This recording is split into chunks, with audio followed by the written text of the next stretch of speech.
Shalom all, this is Mike, and I know it's been quite some time since I have made a video, and there's several reasons. First of all, I've just stayed off pretty much the social media. I mean, I've shared a few things and said things, but I've kind of backed off of all the negativity things that are happening in this world right now.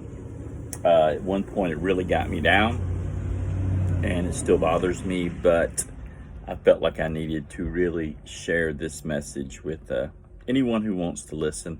And this is going to be maybe more time than I usually spend on a video, but I hope it's your patience, and I hope that you'll listen to what I'm saying seriously, and please listen to the end.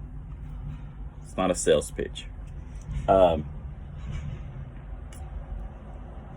drive on a bunch of country roads in Madison and Monroe and Social Circle. And if you're from these areas, you know that we have a very humongous deer problem. Saying that is, they're everywhere. I have a phobia of hitting one, first of all, killing the deer, which I never want to do as far as my car. And then I don't want to mess up my truck or my personal vehicle because of a deer, because these things can truly destroy your car or your truck. Plus, I just don't want to hit them. I mean, they're such beautiful animals that I don't want to mangle one by running over it, and you can't even get the satisfaction of the meat and stuff like that. So it's nothing that I want to do. But so I have a phobia, and in the mornings, the speed limit's 55. I'll drive 45 to 50 in case one of them jumps in front of me. I could react better, or something like that. This morning I was heading to work down 83, and this car out of nowhere, I was going 55 at this point, passed me, and he was probably going 75 to 80 miles an hour. And that's cool. It's early in the morning, and not much chance of doing any major harm. Except when he got beside me, his lights and my lights both highlighted the fact that there was like 10, 15 deer on the side of the road eating. And, he didn't really slow down. He kept on going. Then there was a car on my rear end, and I noticed that all of a sudden, one of his lights was out behind me, and he kind of slowed down. So I can only imagine what happened to him. What's the purpose of this, Mike? We all drive around with dogs and deer, other things like that, and that's true. But my analogy is this. Life is so much the same way. We are all driven on purposes of our jobs, our children, our hobbies, our desires, our entertainment. That is our focus, and that's not a bad thing. I'm not saying that we shouldn't focus on these things. I mean, I need to concentrate and be locked in on my job when I'm doing my job, and when I'm doing my study, I need to be locked in upon study. And when I'm being a daddy, I need to be locked in on being a good daddy and a good son. I need to be, you get it. So that's not a bad thing. The problem is when you don't realize that outside that parameter of the drive or desire or whatever you're facing, that there are obstacles on either side of you that sometimes, most of the time, you never see. Now, a friend of mine, Mark, we used to always talk, and I used to tell him, if people knew how many deer were on side the road or right by them, they would also be scared to drive at night. Unless you're driving a big 18-wheeler, then it wouldn't matter. But the obstacles are so real that sometimes we don't see them. If the light's not facing them, if the light's not on them, if the spotlight's not on our situation, we don't even think about them. We don't think about them till that deer steps in front of your car when you're doing 55, 60 miles an hour, even 40 miles an hour. We don't think about it to that dog or that raccoon or the possum or something, and you try to swerve, and oh my God, you try to miss it, and you wind up in the ditch. And this is a lot with our life. I mean, life's going on. We're concentrating on just making it through another day, paying our bills, getting through all the drama. Then all of a sudden, those deer jumps up. I had the wonderful experience of meeting my daughter and her husband last night, eating with them and spending a little fellowship time with them. And it really made me remember when I was young and newly married of the adventure and joys that's awaiting them. That if they're patient and if they really work hard and work together, they have a beautiful future together. But man, those deers, oh my God, those deers. You know, those deers will jump out in front of you when everything's going good. You know, and my son-in-law's mother, you know, he convinced her to go to the doctor, and when she went to the doctor, found out she had cancer.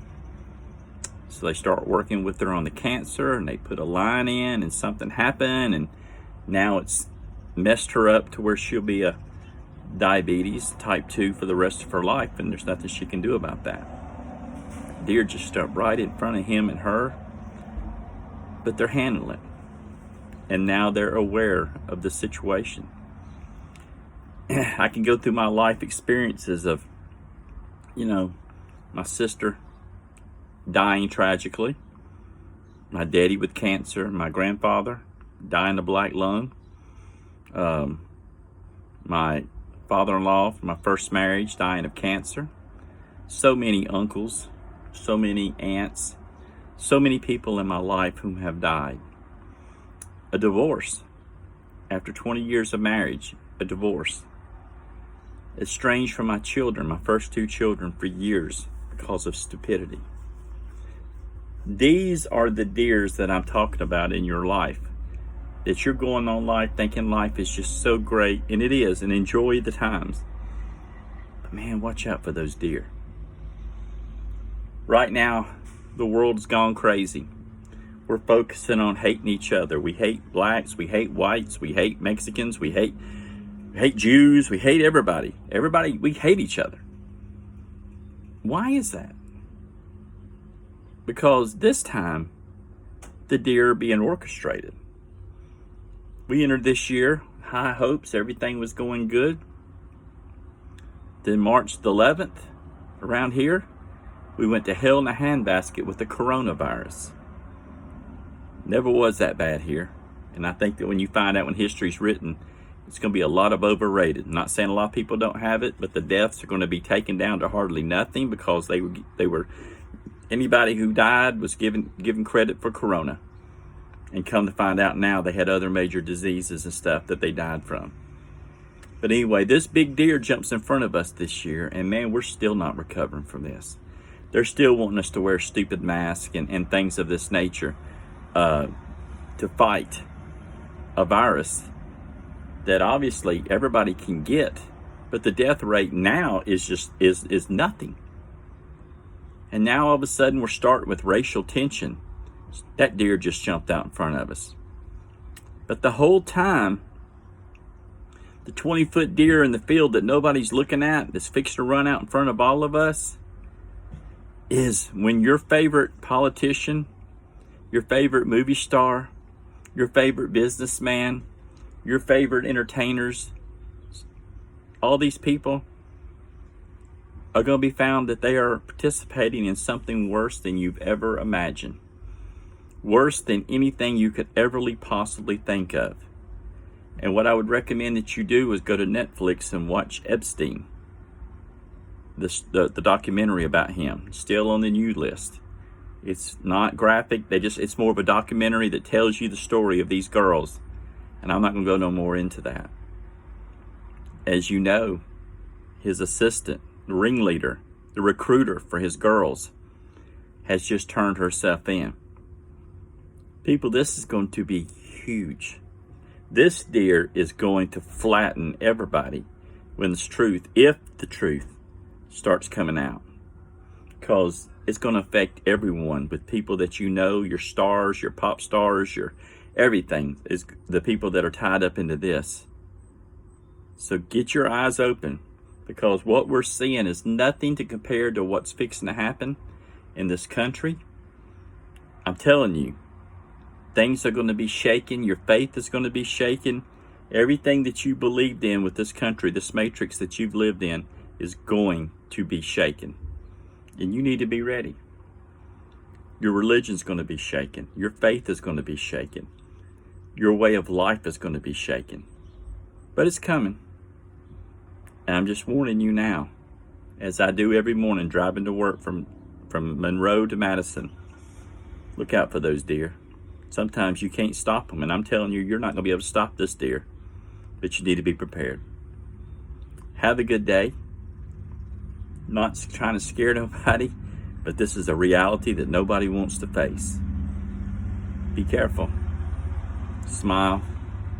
Be positive. But just know the deer's coming.